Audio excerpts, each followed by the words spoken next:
And there we are. It's the great state of Zimbabwe, southeastern corner of this beautiful green granite country. We are 40 kilometers from the closest town of Masungo. We are sitting and standing on this beautiful granite platform. Now, no doubt, this is granite bedrock. It is weathered, of course, being exposed to the elements, rain, sun, humidity, and wind. However, just a little bit below this darker surface, we can see granite, which is medium coarse, those little black and white pieces, granite. Obviously, this is a natural settings. But behind me, we can see granite boulder. It's roughly oblong. It's almost rounded. 1, 2, 3, 4, 5. We have a couple of more pieces of different geometry. But what really catches our attention is this pedestal, which doesn't look so significant. This is probably the most interesting thing here. You have the pedestal, and then you have this granite rock sitting on top of it. How did it get here? Of course, we have a hill above us. It's all granite. Wherever we can see, granite, granite, granite. Now, of course, there are possibilities that pieces started rolling down. But would they end up exactly on the top of this pedestal, and that pedestal, and that pedestal, and that pedestal? Of course not. So, no doubt, this is natural material. But it's been placed here. Of course, people thousands of years back, even hundreds of years back, did not have technology to transport, lift, and place it here. If you go to the times of Bushmen, just a few hundred years back, no tools, no equipment, no cranes. The boulder over there has rough dimensions of 6 by 4 by 3. 6 times 4, 24, times 3, 72. The specific weight about 3, 72 by 3, about 220 tons. 220 tons. Let me remind you that until the end of the last century, 20th century, our biggest cranes had capacity of 250 tons. 10 years ago, China, 1,000 tons. Today, about 2,000 tons. But those cranes are fixed. They don't move because they are so heavy. If they start to move on the road would break. So, 220 tons. This baby here, roughly 4 by 3 by 2. 4 times 3, 12 by 2. 24 times 3, about 65 to 70 tons. So we are in presence of the civilization that was able to move tens and hundreds of tons. Why would they do that? Well, we know from the recent times that the elders, the Bushman elders, would come here, they would gather, make decisions. Probably during the special days, they would hold ceremonies, they would dance, they would play, they would sing, they would mourn those who are gone. They would probably try to talk to their ancestors, to souls of their ancestors, trying to get some knowledge, trying to make some decisions. And this is all fine. But this has already been there for a much longer period of time. This is what we can call a balancing rock. Balancing rock, you have support only on 2, 3, 4 little spots. So the ancients were showing us their skills. Now we are aware that similar rocks are in South Africa, in United States, in different states, in Norway. Just recently, as the iceberg started melting down in Norway, because we have unusually high temperatures during the winter times, some of those balancing rocks have been exposed. Before, for hundreds of years, it was ice. So now we can see that there was a civilization who was playing with these rocks. And finally, for what reason? Well, all we can say, granite, a big content of quartz crystal, when you have a huge tonnage pressing the granite bedrock, it should transform the energy from mechanical to electrical. But then you need more elements, water or tunnels or some type of technology to make this work. So without that, what we have very soft, very subtle energy, which also can be felt, even though they don't teach us to develop our spiritual senses.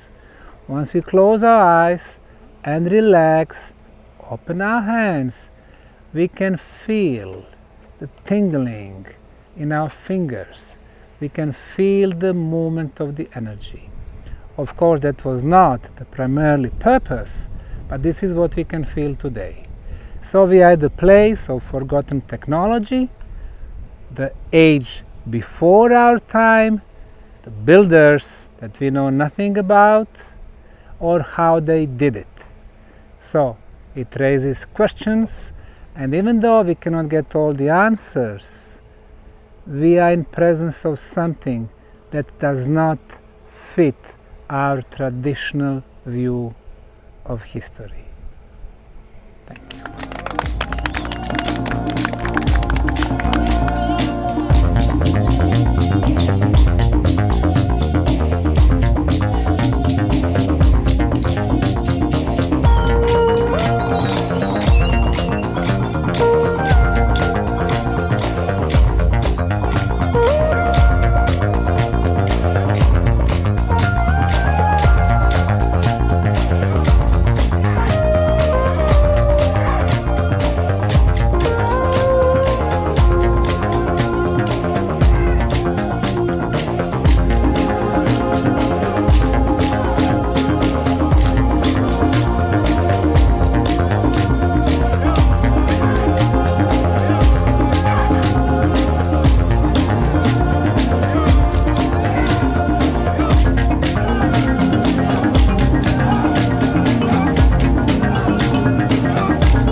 Zimbabwe, southeastern part, near the town of Masingo. Now, a beautiful rock formations here. It's a granite. What I have behind me on top of that hill are 3 granite rocks. The first one to my left is elongated, and it is sitting on the most narrow part. This is not what you would expect if it was rolling down from the top of the hill. The second one, the most massive, and the third, the smallest one, roughly rounded, which was obviously placed there. In between, we see the gap. It's like passageway. When we take the compass and try to figure out the orientation of that passageway, it's clear to me that the orientation is east, northeast.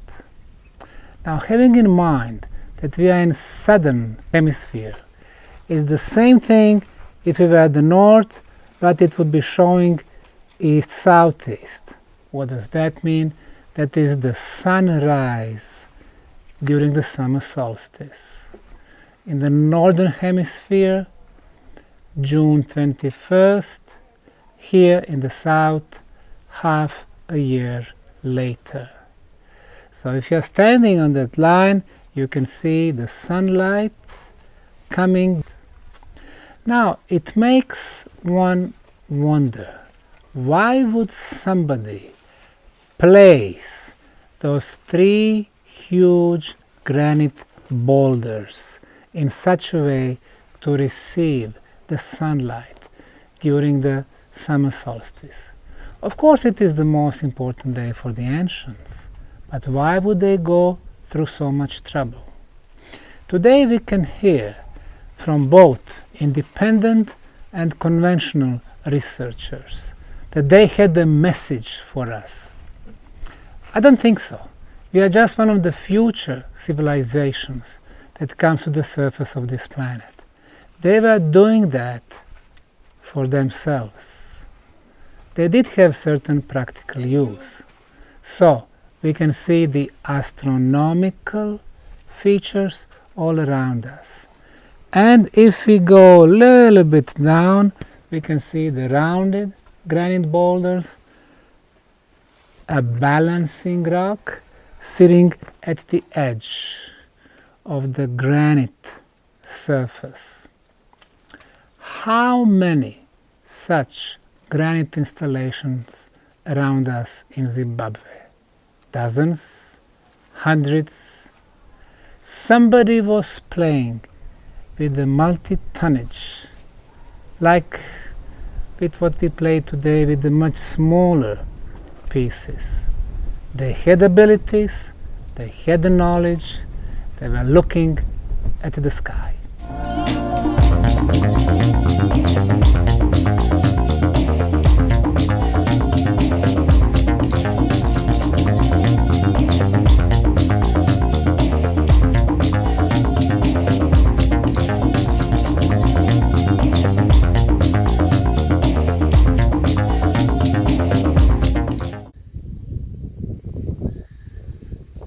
Dear friends, I am Dr. Sem Osmanagic. I'm greeting you from the heart of Bosnia-Herzegovina, from our beautiful Park Ravne 2. Behind me is the green crystal pyramid that we built recently.